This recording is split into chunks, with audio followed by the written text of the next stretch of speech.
जय श्री महाकाल, वंदे मातरम, जय हिंद। दोस्तों, स्वागत है आपका M agri and nursing institute के डिजिटल प्लेटफॉर्म पर। दोस्तों, जैसा कि आप सभी जानते हैं, आपके लिए एक और नई वैकेंसी आई है जिसका नाम है कॉटन कॉर्पोरेशन ऑफ इंडिया। इस वैकेंसी में क्या एलिजिबिलिटी क्राइटेरिया है, क्या क्या आपसे पूछा जाना है, साथ ही साथ इस वैकेंसी की लास्ट डेट और स्टार्टिंग डेट क्या है, और साथ में इसके अंदर जो सर्विस बॉन्ड होता है ये क्या चीज़ होती है, इसके बारे में हम जानेंगे। तो आइए आगे बढ़ते हैं। सबसे पहले हम देखेंगे क्या भैया कि मोड ऑफ एप्लीकेशन आपका क्या होने वाला है। तो मोड ऑफ एप्लीकेशन आपका क्या है, ऑनलाइन है। अब ऑनलाइन आपको फॉर्म कैसे फिल करना है, इसके लिए आपको www.cotcorp.org.in पर जाकर के आपको ऑनलाइन फॉर्म फिल कर देना है। आगे हम देखेंगे भैया इसकी जो डेट है, स्टार्ट कब से हुआ, फॉर्म फिलिंग की डेट कब से स्टार्ट हुई है। तो ऑनलाइन रजिस्ट्रेशन की जो डेट है स्टार्ट कब से हुई है, 9/5/2025 से, मतलब कि 9 मई 2025 से आपकी फॉर्म फिलिंग स्टार्ट हो चुकी है। और लास्ट डेट इसकी क्या आपकी 24/5/2025, 24 मई क्या भैया आपकी इसकी लास्ट डेट है। आगे की ओर बढ़ेंगे। आगे क्या आपका कि जो वैकेंसी आपके लिए आई है, वैसे इसके अंदर कॉटन कॉर्पोरेशन ऑफ इंडिया ने 5 वैकेंसी लाया है ना, लेकिन इसमें हम देखेंगे कौन सी वैकेंसी आपके लिए है, मतलब बीएससी एजी के लिए है और एमबीए एग्रीकल्चर वाले स्टूडेंट्स के लिए है। तो बीएससी एग्रीकल्चर वालों के लिए जो वैकेंसी आई है दोस्तों, कौन सी आई है, जूनियर कमर्शियल एग्जीक्यूटिव की आई है, जिसको हम जेसीई के नाम से जानते हैं। किस नाम से जाना जाता है, जेसीई के नाम से जाना जाता है। इसमें जो पोस्ट है अभी कितनी है, 125 पोस्ट है। एलिजिबिलिटी क्या भैया, बीएससी एजी होना चाहिए किसी भी रिकॉग्नाइज्ड यूनिवर्सिटी से। कितने परसेंट के साथ में भाई साहब, 50% के साथ में। और यदि एसटी/एससी कैंडिडेट है तो 45% क्या होना चाहिए, इसमें मार्क्स होने चाहिए। अच्छा, एक वर्ड याद रखना है, किसी भी गवर्नमेंट रिकॉग्नाइज्ड यूनिवर्सिटी से, मतलब गवर्नमेंट ने उसको अप्रूव किया हो, ऐसी यूनिवर्सिटी से आपने यदि किया हुआ बीएससी तो आप क्या हो, इसके लिए एलिजिबल हो। नेक्स्ट वैकेंसी जो है भैया आपकी कौन सी है, एमबीए स्टूडेंट्स के लिए है, जिन्हें एमबीए किया हुआ है एग्रीकल्चर में, जो केवल 10 है। कितनी है आपके लिए, 10 है, जिसको मार्केटिंग ट्रेनिंग के नाम से जानते हैं, मैनेजमेंट ट्रेनिंग के नाम से जानते हैं। MBA in agri business management या agriculture related management equivalent to MBA, जो कि एमबीए के समानांतर हो, उसके बराबर ही मान्यता रखते हैं। ऐसे यदि आपने किया हो, एमबीए मास्टर डिग्री किया हुआ है, तो भी आप एलिजिबल होते हैं। किस चीज के लिए भाई साहब, मार्क मैनेजमेंट ट्रेनिंग के लिए एलिजिबल रहोगे। इसी में आगे देख लेते हैं क्या कि 4 पोस्ट कोड। अच्छा, जो पोस्ट कोड आपकी 103 है, 103 का मतलब सीधी बात है जो बीएससी एसजी वालों के लिए, किस के लिए आइए, बीएससी एग्रीकल्चर वालों के लिए आइए, वो 10+2+3, यदि उनने ये भी किया हुआ है तो भी वो क्या भैया एलिजिबल है। लेकिन कौन से एलिजिबल है, जो ऑलरेडी वहां पर क्या कर रहे हैं भैया, ऑलरेडी वहां पर क्या है, उनका वर्क कर रहे हैं, जो वहां पर क्या है ऑलरेडी वर्क कर रहे हैं ना। जैसे कि लिखा हुआ भी है criteria in case of employees, क्या एम्प्लॉइज मतलब जो उसके कार्यकर्ता, मतलब उसके वर्कर है, रेगुलर और टेम्पररी, जो रेगुलर वर्कर है या फिर टेम्पररी वर्कर है, who are currently employed in cotton corporation, ठीक है, जो कि अभी क्या कॉटन कॉर्पोरेशन ऑफ इंडिया में कार्य कर रहे हैं, सीसीआई में क्या है भैया कार्यरत हैं। ऐसे लोगों को यदि 10+2+3 मतलब जिन्होंने फाइनल किया हो, लेकिन जरूरी नहीं है प्रोफेशनल डिग्री एग्रीकल्चर की हो, वो भी क्या भैया इसके लिए एलिजिबल है। लेकिन वो कौन से व्यक्ति हैं, जिन्होंने क्या किया हुआ है भैया, सीसीआई में जो वर्क फिलहाल कर रहे हैं, प्रेजेंट में जो इसमें वर्क कर रहे हैं, ठीक है।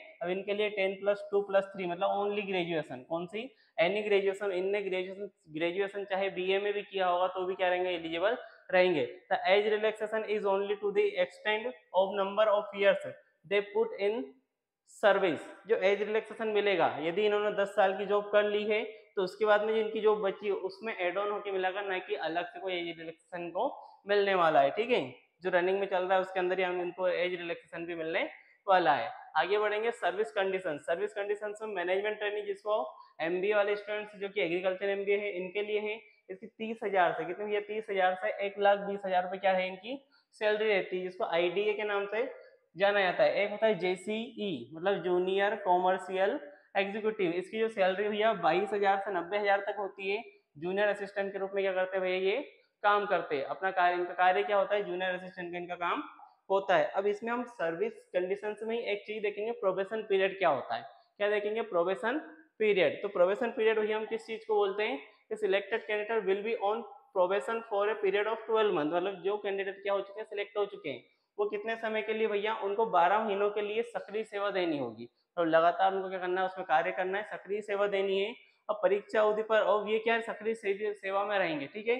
कैसे में, an active service in corporation from his और डेट ऑफ ज्वाइनिंग, मतलब जिस दिन से वो ज्वाइन करेंगे उस दिन से क्या रहेंगे, एक सक्रिय सेवा के रूप में कार्य इनको करना है। Date of joining however mere completion of 12 month service in this corporation, ये चाहे उन्होंने क्या कर लिया भैया, इस कॉर्पोरेशन में 12 महीने की इनकी जॉब पूरी कर ली हो, उसके बावजूद भी ये पक्का नहीं मान सकते कि ये क्या हो चुके हैं भैया, उसके कर्मचारी बन चुके हैं। कर्मचारी बन चुके हैं ये कब मालूम पड़ेगा इनको, जबकि कौन कंफर्म करेगा, an employee is confirmed in service only when, employee जो कार्यकर्ता है जो भी इसमें काम कर रहे हैं वो वर्कर खुद को परमानेंट कब मान सकता है, जबकि एग्रीमेंट इन्फॉर्म हिम क्या होगा, व्हेन मेन एग्रीमेंट है ना, inform him her in writing, जब उसको कॉर्पोरेशन खुद क्या करेगा भैया, लिखित रूप में, कौन भैया, तो प्रबंधन है, लिखित रूप में उसको सूचित करेगा, तब जाकर इसको खुद को क्या मान सकता है, परमानेंट मान सकता है, मतलब स्थायी मान पाएगा। ऐसे वो खुद को स्थायी नहीं बोल सकता है ना।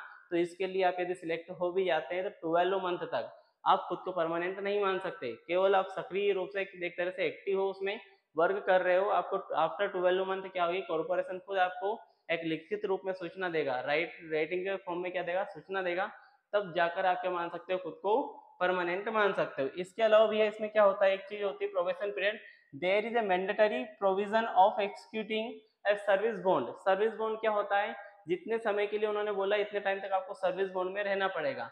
अदरवाइज क्या होता है, आपको क्या करना होता है, जो पेमेंट वो बताते हैं कि कुछ 80,000 या 1,20,000 रुपए जो भी पेमेंट होता है, इतना उनको दे करके फिर आप क्या कर सकते हो, ये उस जॉब से रिजाइन कर पाते हो, ठीक है। Service bond as under serve a minimum period of 3 years. ये सर्विस बॉन्ड कब तक का रहेगा भैया, आपका 3 ईयर्स का सर्विस बॉन्ड रहता है, मतलब 3 साल का क्या रहता है आपका सर्विस बॉन्ड रहता है, इतने टाइम तक आपको सर्विस बॉन्ड में काम करना होगा। In the corporation after joining date, कब से, जिस दिन आपकी ज्वाइनिंग हुई है, service in lieu thereof 3 month basic pay, basic pay as on the date of separation, यदि आप क्या करते हो, यदि छोड़ते हो तो आपको जो बेसिक पे मिल रहा था, क्या मिल रहा था, बेसिक जो पे मिल रहा था, तो 3 मंथ का जो बेसिक पे बनता है, कितने मंथ का, 3 मंथ का जो बेसिक पे होता है, वो बेसिक पे आपको इतना उनको देना होगा। जैसे कि मान लिया कि आपको यदि 25,000 रुपये बेसिक पे मिल रहा था, तो 75K कितने भैया, 75,000 रुपये आपको 3 महीने का जो बेसिक पे बनता है वो दे करके फिर आप क्या कर सकते हो, रिजाइन कर सकते हो। ये होता है इनका सर्विस बॉन्ड। आगे देख लेते हैं हम क्या है आगे भैया आपका, कि आपकी जो एग्जाम की जो जनरल ओबीसी वालों के लिए जो फीस रहेगी कितनी रहती है, 1,000 रुपये तो एप्लीकेशन फीस है, इंटीमेशन चार्ज जो होता है 500 रुपये होता है, टोटल फीस कितनी आपकी 1,500 रुपये रहेगी। वहीं यदि बात करते हैं अपन ST/SC वालों की, तो फीस तो इनकी नील है, लेकिन जो इंटीमेशन चार्ज क्या रहेगा भैया, इनका भी 500 रुपये चार्ज रहेगा, ठीक है।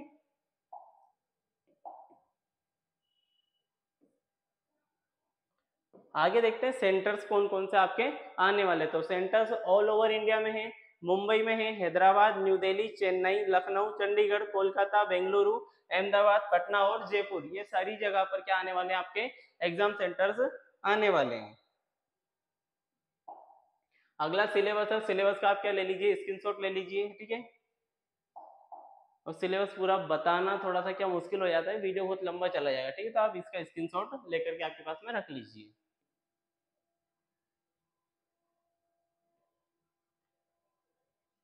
तो सिलेबस और इसका आपने स्क्रीनशॉट ले लिया होगा, आपको सारा सब कुछ हम वीडियो में समझा चुके हैं कि एग्जाम के पैटर्न क्या है। अच्छा, एग्जाम पैटर्न में एक चीज और आपको बता देता हूं मैं कि एक और चीज आपकी छूट गई, कि जो एग्जाम है इसमें आपकी क्या रहेगी भैया, नेगेटिव मार्किंग रहेगी। क्या रहेगी इसमें आपकी, नेगेटिव मार्किंग रहेगी। अब नेगेटिव मार्किंग कैसे रहेगी भैया, तो अच्छा इसमें है ना, नेगेटिव मार्किंग रहेगी। जो नेगेटिव मार्किंग कैसे रहेगी आपकी, इसमें देख लेते हैं अपन, है ना। नेगेटिव मार्किंग रहेगी 1/4 की। कैसे रहेगी, 1/4 की, मतलब यदि आपने क्या करा, एक क्वेश्चन तो राइट कर दिया, एक क्वेश्चन आपका क्या है, राइट है। अब इस क्वेश्चन के आपको मिलने कितने भैया, 1 अंक मिलना है, कितना है, 1 अंक मिलना है। लेकिन भाई उसके जस्ट बाद में आपने एक क्वेश्चन क्या कर दिया, रॉन्ग कर दिया, एक क्वेश्चन आपका क्या हो गया, रॉन्ग हो गया। तो अब आपको इस क्वेश्चन के नंबर कट जाएंगे कितने, 0.25 नंबर इससे कट जाएंगे, तो टोटल जो नंबर आपको मिले कितने रहेंगे, 0.75 नंबर रहेंगे। तो 1/4 की क्या है, इसमें माइनस मार्किंग भी होने वाली है, ठीक है। यहाँ पर हमने वीडियो में आपको जितनी भी डिटेल्स थी आपकी एग्जाम से रिलेटेड सारी दे दी है। वीडियो आपको हमारा पसंद आया हो तो कमेंट बॉक्स में कमेंट करके बताइएगा वीडियो आपको कैसा लगा। और साथ ही साथ यदि आप चाहते हैं कि सिलेबस को पूरा डिटेल में आपको समझाया जाए तो उसके लिए भी आप कमेंट में लिख सकते हैं कि हमें पूरा सिलेबस चाहिए, या फिर इस नोटिफिकेशन को आप लेना चाहते हैं, या जो भी हमने अभी समझा है इसको एक PDF के फॉर्म में लेना चाहते हैं, तो उसके लिए आप हमारे जो कॉन्टैक्ट नंबर इस पे दिए हुए उस पर कॉन्टैक्ट कर सकते हैं, मतलब कॉल के थ्रू नहीं, ओनली व्हाट्सएप पर। या फिर इसका जो सीधा PDF आपको जो ESB है इसकी साइट पर आपको अवेलेबल हो जाएगा, या फिर सॉरी ESB की साइट पर नहीं, कॉटन कॉर्पोरेशन ऑफ इंडिया की जो साइट है उस पर आपको अवेलेबल हो जाएगा, वहां से आप इसको क्या कर सकते हैं भैया डाउनलोड कर सकते हैं। मिलते हैं नेक्स्ट वीडियो में। जय हिंद, वंदे मातरम, जय श्री महाकाल।